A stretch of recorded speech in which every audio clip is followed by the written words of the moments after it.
Bismillahirrohmanirrohim. Assalamualaikum teman-teman. Bagaimana kabarnya hari ini? Alhamdulillah, semuanya masih dalam keadaan sehat ya.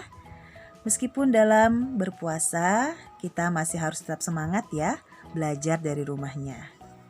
Hari ini bersama Miss Hilma, kita akan belajar tematik PPKN.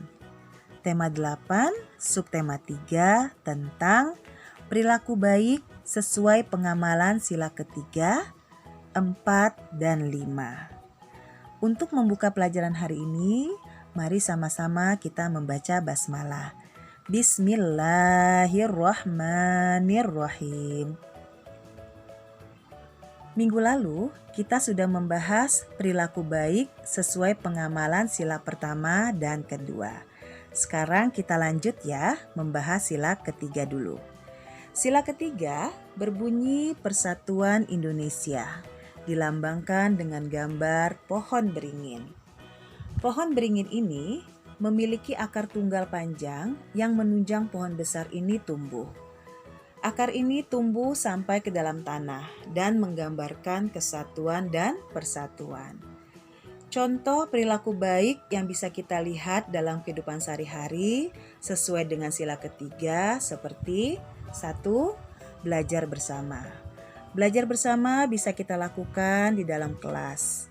Artinya saat kita belajar bersama teman-teman, disitulah akan tumbuh rasa persatuan dan kesatuan. Kedua, kerja kelompok.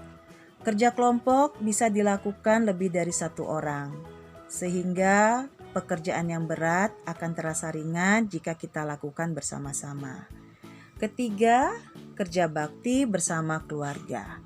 Saat kita melakukan bersih-bersih di dalam rumah, secara otomatis ikatan persatuan antar anggota keluarga itu akan tumbuh dengan baik. Yang keempat, membantu ibu memasak.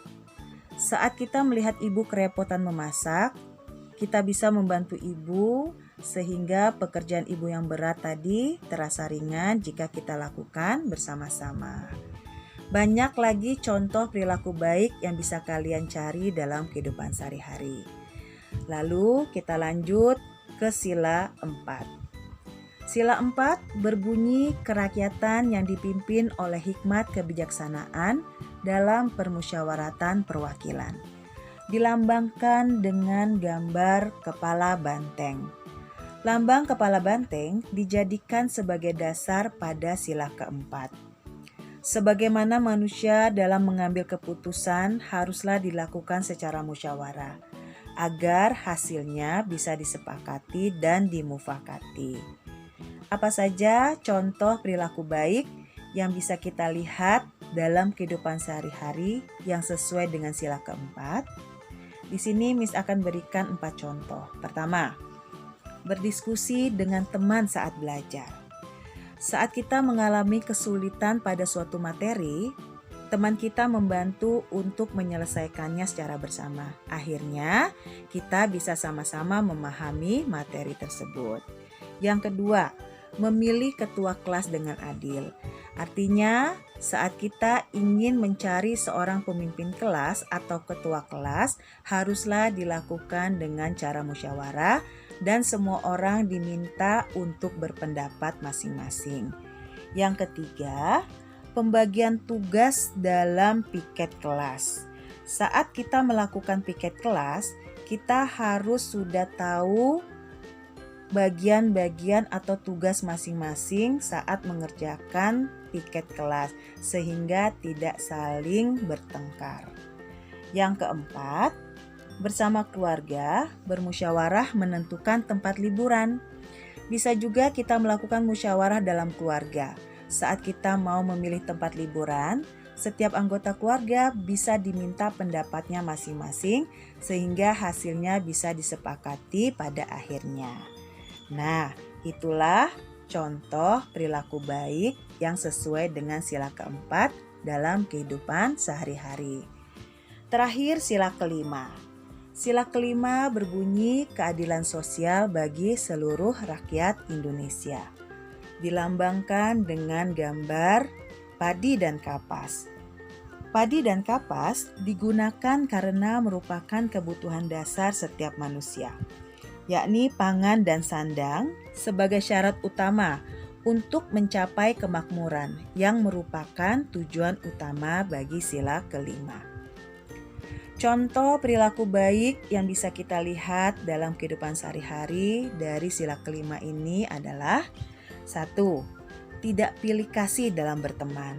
Artinya kita harus bisa berteman dengan siapapun tanpa membedakan asal daerah, agama, dan sebagainya. Kedua, menolong teman yang sedang memerlukan bantuan. Misalnya teman kita terjatuh dari sepeda. Marilah kita bantu dengan apa yang bisa kita lakukan. Yang ketiga, membagi makanan dengan rata. Saat kita punya makanan, kita harus bisa membagi rata kepada teman kita sehingga terlihat adil, ya. Yang keempat, berbagi tugas dengan adil. Seperti contohnya melakukan piket kelas. Kita harus bisa membagi tugas yang adil sehingga tidak ada satupun yang hanya duduk saja saat melakukan piket kelas. Nah, itulah beberapa contoh perilaku baik yang sesuai dengan pengamalan sila ketiga, 4, dan 5 yang bisa kita lihat dalam kehidupan sehari-hari. Kalian juga bisa mencari contoh yang lebih baik lagi dan lebih banyak lagi. Mudah-mudahan dengan materi yang disampaikan hari ini bisa lebih kalian pahami. Alhamdulillah, materi tema 8 subtema 3 tentang perilaku baik sesuai pengamalan sila 1, 2, 3, 4, dan 5 telah selesai. Setelah ini, kalian menyelesaikan worksheet dengan memberi nama dan kelas. Jangan lupa dikirim kembali melalui LMS ya. Untuk mengakhiri pelajaran hari ini, mari sama-sama kita membaca hamdalah. Alhamdulillahirabbil alamin. Tetap jaga kesehatan, tetap semangat. Terima kasih. Miss akhiri. Wassalamualaikum warahmatullahi wabarakatuh.